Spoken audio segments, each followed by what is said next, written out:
The Cell, I was thinking I didn't get as much as I wanted, like my 7 until I saw it now, and I was like, they let me get away with murder here. I mean, like, I literally went into the third act, and I don't know how they see that they wanted fighting, and I literally went like, oh, she can't kill him, so she drowns his inner child.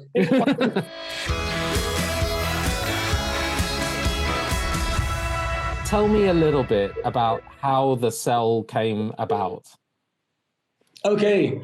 Originally, when I got the script, it was basically, it's really hard writing a piece for a visual guy, because if you dictate what you're doing, anybody can kind of do it. So the pieces in between, you have to kind of know that, okay, somebody just put them in as filler. And that's hard to see. So when I saw the script, I loved the premise that you would go, that you get a blank slate when you go inside the head, which is why The Fall was there, that you go pre-cinema. So if somebody has never seen a movie, you're talking about a cowboy movie, it makes no sense. They just imagine whatever they want. So in this particular one, I just had a blank slate because you're going inside a person's head. What was written inside the head, just unfortunately, you can't blame the writer or anybody. It's very subjective and interpretive. That didn't make sense to me at all. But the shell that it was in, the book covers were incredible. The summary, I just said, okay, I would love that. Am I free to do whatever I wanted inside? They said, yes, if you embrace it. And I just went like, okay, well, then I'm in, because I always look like, every time there is a time when the studios or the financiers will always finance a particular type of film. Like I would look at, like now, anything that like superheroes just gets made, no matter how shitty or great, they'll do it. Serial killers have fucking now been around for 30 years. That thing does get lit. If it was the 70s, it would be, like disaster movie. So for me, I always give the analogy that the studio will make a film like this because it's a disaster film. It's, let's say, if it's in the 70s that a building is burning. And I liked it because there was a guy on the 62nd floor who was having a dream. So I want to go inside that guy's head. So the nutshell is what the studio case, can you, like, that's why The Fall never had that. How do you really tell somebody, like that the nutshell is what you want to see? So serial killer is what you come to see. And I'm going like, oh, I get to go in his head. So for me, that was greenlit with that. And they just said, you can do whatever you want in your head. So when I in his head, so when I took out the middle bits, the script was about 25 pages long. But then I sat down with the writer, and he was very, very collaborative and just great. And we just worked out all the pieces in between. I was just asking, okay, when she goes in, take out everything. Tell me, what are the plot points? And then it turned out it was very simple. She goes in, she sees him as a child. She sees what you call, she sees him as a child. She sees the victims. She gets scared. She comes out. Then she goes in. She sees the abuse this guy got. The guy traps her. She can't come out. This FBI guy goes in. He's getting tortured. He tells her something about her. She freaks out and remembers. They come out. Then she goes in and pulls him into her world and fucks him up. And that was it. And I said, okay, that's fine. Because it was full of things like, and you can't really blame anybody who's writing randomly before, which is like, there's a corridor and she's walking down, and there's, 20 mothers, the same woman telling her, what have you done with my son? And I said, like, I don't like horror films, particularly like in that particular style. So I don't know what to do with it, but what does this mean? And he said, well, his mom had many personalities. I said, okay, well, 3 enough? He goes, yeah. I said, okay, great. Then I just found his order up on a painting with these women sitting with their mouths open. And I was like, right. So one can say one line, the second line, third line, and that's his personality. And he was just so collaborative. I was just showing him a painting, and he was, yes, this thing. So the nutshell, what the reason the movie got made stayed exactly the same. But what happened in between was my woman. Right. Well, between The Cell and The Fall. Yes. The Fall is just, a personal baby. So I just go like, if you ever have to just not give a damn about any money or anything like that, it better be personal. Because, financiers remember things. So when it's your own money, they just go what you want. So that one for me was the film I wanted to do first for a long time. And then The Cell just happened so quickly. And I thought that's how things happen. And then you realize it take a long time. But it just happened so quickly that I just thought, am I looking to give horse in the mouth? Let's just make it. And they're telling me to do it. And the two are quite different in the sense that one is, an art house film. And this has basically got a premise of a pulp, commercial film. Yes. And after the success of The Cell, you spent years and Mhm. everything, every fiber of your being, Yeah, bringing the making the fall fall. into existence. Yeah, it would That's, have been the fall because the only thing was, like, my brother told me that because I would just say like, I don't want to do this. I don't want to have to make the fall. I have to make the fall. To sell, I was thinking like, I'll just give them an impossible situation. They say no. They said yes. So it happened. And then I just thought when we were doing the fall, I just was turning down everything that was coming from Hollywood. And my brother was saying that, we'll be like to those two old fuckers who have a lot of money that talk about a movie that they never make. Do you want to make the Hollywood film? Do you want to make the person movie? I said, no, I want to make the person blah, blah. And then suddenly I met the girl. And at a very critical point in my life, I became the only time in my life I've ever been vulnerable. The woman I was planning to live with and blah, blah, blah, dumped me.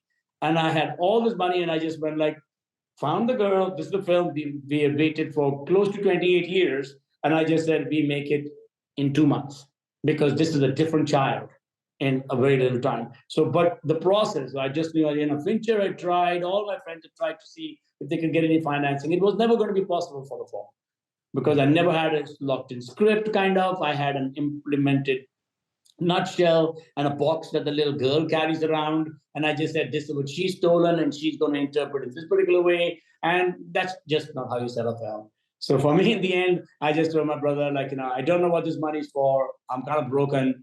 Sell everything. Let's go on a magical mystery tour. So that took as long as it took because it ended up in like 28 countries and, like I think 4 years of shooting after that. So 2 years of first shoot and about 6 years. And then the worst thing, people saw it and just nobody, I mean, Harvey made sure that nobody wanted the film, even for free. So then I worked for another 2 years to just put it out in some cinemas that some people would see it and it would become kind of like how it's supposed to be seen. And that kind of worked magically because the internet was full of people who had seen it that particular time and totally out money. And then people were seeing it on a small video thinking like, oh, this is shit. I don't get into it. I said, no, you're supposed to be a captive audience. You're supposed to see it on a cinema. And then after that many years, this year when I went back, I just thought like, let's just put all our efforts in and let's see if the aborted child can give birth again. That's what she ended up with.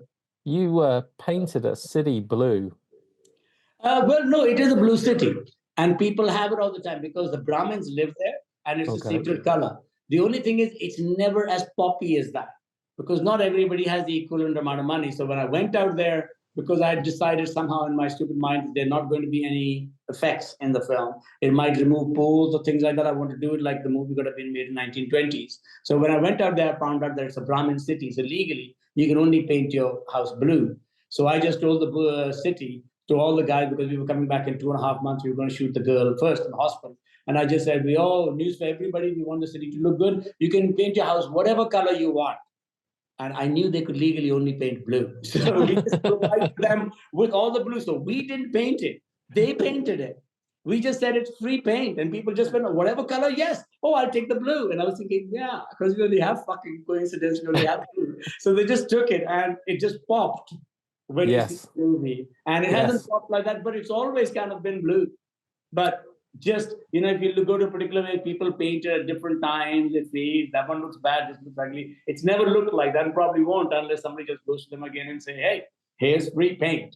Because going and getting your painters to paint it, there's, hundreds and hundreds of houses, you're not going to get it done. Yes, it's epic. I mean, in watching it, it's interesting. We live in a 2025, the age of effects driving everything. Watching something like The Fall, you wonder how it could ever be accomplished without green for me, screen. the reason we lucked out when we did that, I had only one thing in mind. I just said, like, no matter how incredible an effect you do, unless it's already retro, like stop motion or something like that, then whatever you do, no matter how sophisticated and great it looks, I always loved that about Pasolini, that his stuff, I call it predated. It's like a Mammoth speak or Kubrick's films or anything. There's nothing naturalistic about them when they come out. But you'll find other films that are much more poignant and everything at that time. And then you wait for 20, 30 years, everything around it dates, and that thing looks exactly the same. So I had that in mind, that this is not going to have any effects that can date.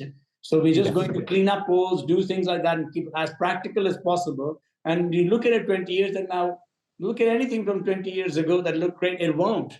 Because that's just the definition of technology. It's just going to improve and make the other one not look natural. So in this one, you couldn't point it for that. So I just felt like, no, this story needs to live long. But I just wish I didn't blow all my money, but I did. And then on time made it back. So it's all good. Oh, it's tremendous. You can feel the passion and the personal stakes in it. It's very impressive. I've got to ask though, are we going to see a disc? I know that in Australia they've got a release coming out. We're going to see a disc in the UK. I really hope so. Well, in the UK, what I do like is that they've been showing it on 4K. You're talking about The Fall.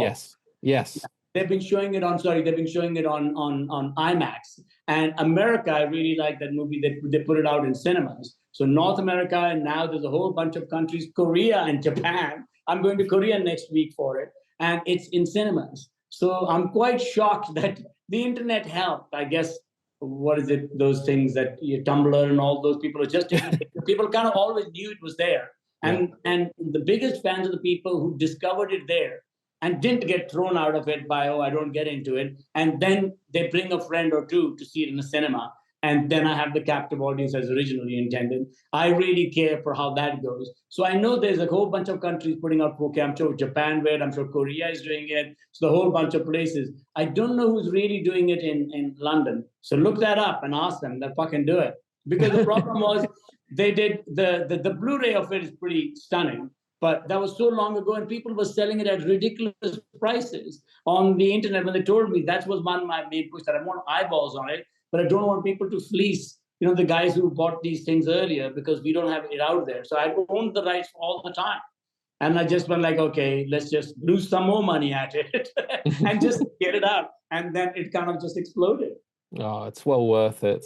Thank you. True. It's been a minute since your last movie, since I've seen a movie from you. It's been since, I think, Selfless, although... But I really wish you would see the latest film. But I know, so tell me how. Well, because I hope it doesn't take 20 years. The same thing happened with The Fall. Nobody saw it until 2 years. I put it out, and then after 20 years, people see it. Yeah. And in this particular one, it's the only film that I've ever done that critics have ever liked, because I was always below 50%. And then over time, fortunately, a lot of the older critics died, I hope miserably. And a lot of the younger guys who just said, like, this is not as shit as you said it was. And they became critics. And then the numbers for the first time have gone, into favorable. I've never done a film like that except Dear Jassi, which it came and we won the thing in Toronto. It did everything. But again, it's a very polarizing, hard film. And the producers have kind of had a fight with each other. And it just went away because of that. And now I'm hoping that this year you will see it. It is a different film.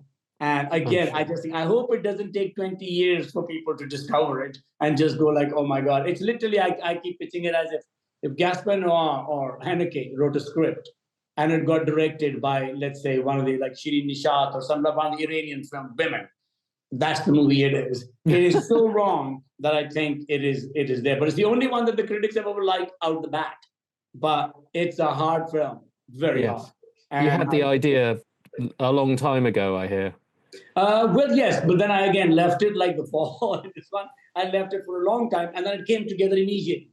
Yeah. And then we made it. So I do hope that in some form or the other it gets out now. But have another chat if I can with Mubi or whoever I can, push that out to say like, hey, can you put it on your platform?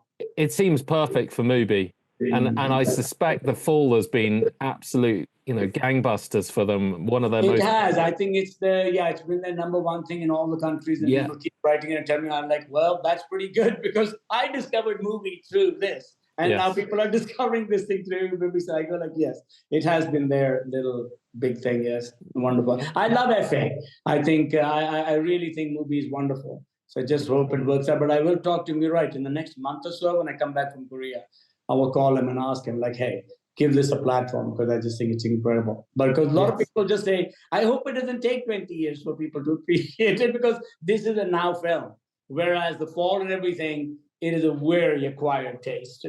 And you have to kind of go into it and see it in the cinema. And people who hadn't seen it in the cinema and were seeing it on telephones and things, I think like, I'm not getting into it. And I go like, I like the David Lynch rant when he kind of went like, no, you haven't seen my fucking film. That's a telephone. That's not my film. So for me, it's kind of that. So for people to see it in the cinema, then a whole new audience have now come to it. Yes, and I'm glad they have. What is next? I mean, it's There's a whole 20, bunch 20 of things right now. This year, there's about 4 of them. And again, none might happen or they might happen immediately. So I'm kind of keep doing ads in between. I love that. Keeps my teeth sharp. And I get to see all the new toys that are around. And then suddenly something comes together. There's 2 films. And right now, actually 3. I don't know which one of those 3 will come together first. And if they do, I will do it. I'm only now asking for what I did in Dear Jassi.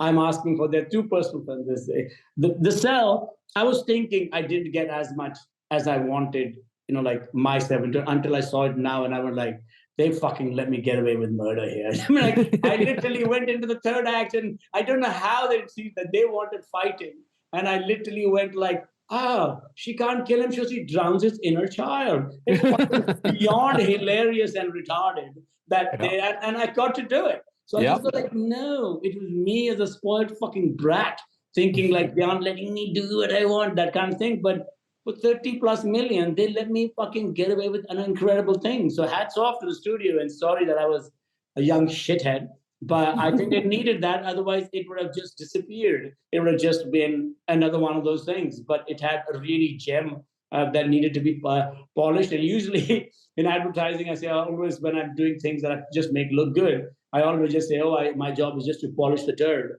But in this particular case, there was a really good structure. Yeah. And I just went like, but everybody's not going at it because the poor writer has written what happens in the fantasy world. He's just telling you it's a filler. Come in and do it. So the moment I met him, I just said it was wonderful. I just went. No, that's the whole movie. Yes. Yeah.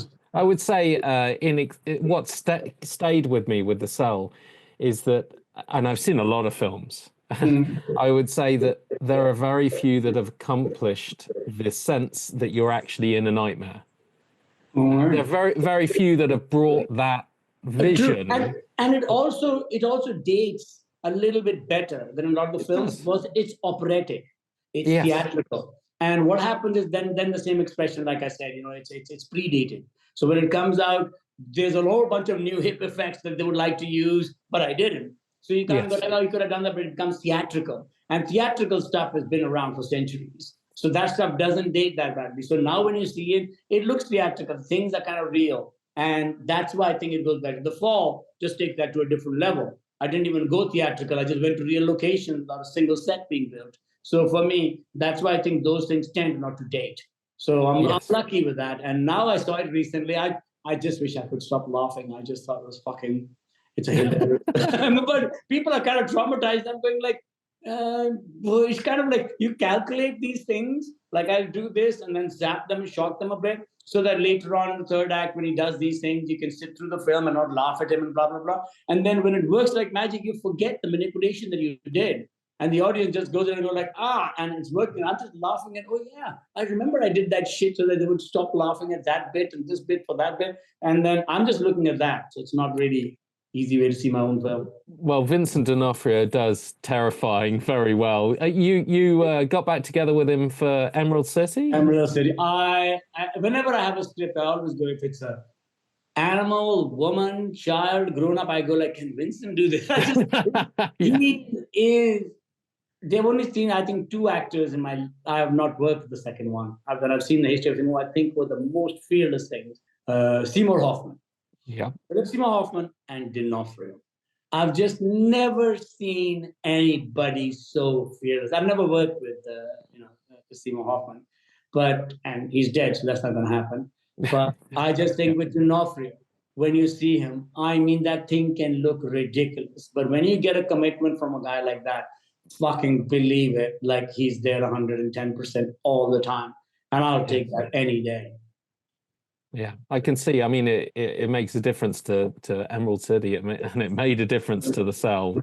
Yeah, thank you. Yeah, it does. Because, it was a pop thing. And I just thought it needs one guy in there that's going to not make you laugh. Because that's what the studio was saying when they were seeing the wardrobe and everything. They were just thinking, this does not work for Americans. Because they were referring a film that I love. And they always saw it as a disaster, which is Dracula. That it was the only film that was made, I think, in America till that time, that made 30 million, above 30 million the weekend, the first weekend, but never made 100 million. To them, that means that everybody wanted a film like that, but not in that style. And so they just said, it's opera. They don't go for opera. I said, I understand, but that's a literary piece. And this is something that's so pulp. I would just do something in the first act that basically shocks you into particular, like the audience that I think are the ones that are going to laugh. I'm going to shock them in a particular way that in the third act they would not laugh at him if he comes out wearing a sari and a tutu and a bad wig or whatever. And they said, what's that? I said, I don't know. But do I have that I can do? They said, yes. Then we started making lists like this guy likes suspending himself with chains, his skin's pulled up, he drowns girls in bleach, he jacks off on them, and blah, blah. And then, of course, then you cross a particular line and they went like, whoa, like, that's like the two. And I'm thinking, why is it too much? You need to do this. And then they took a hammer to it and took all of that out. Yeah. Fortunately for me, when they screened it, the numbers didn't change because people just started laughing at him in the third act. Then, and fortunately for me, that they just went like, well, it hasn't changed, so do the director's version. So I got that. But then it became, can you take this bit out? Can he not his hand touch his thing when he's jacking off? So a little bit trims here and there were okay, except the German distributors who saw the original one, they said, like, that shit that they made you take out, you got any more of that? And I was like, okay, no, I'm fucking done. I'm just, okay, so I told them, okay, you can have that version. And that's the version that's now out of the DVD as the director's cut. It isn't, I wouldn't call it a director's cut. It was the original one that I presented to the studio, because when they asked me the director's cut, the only thing that I could think of was like, you know what, the thing that shocked me, and it's not at all what I wanted, was when Howard Shore did the score. It was just so phenomenal that he did not go with what I was saying, but went with what I was trying, the intention of it. Yeah. And I just went like, and it was kind of, when he did source materials all over the place. It's from here, there, a little bit, and it just looked so disjointed that it needed a common paintbrush.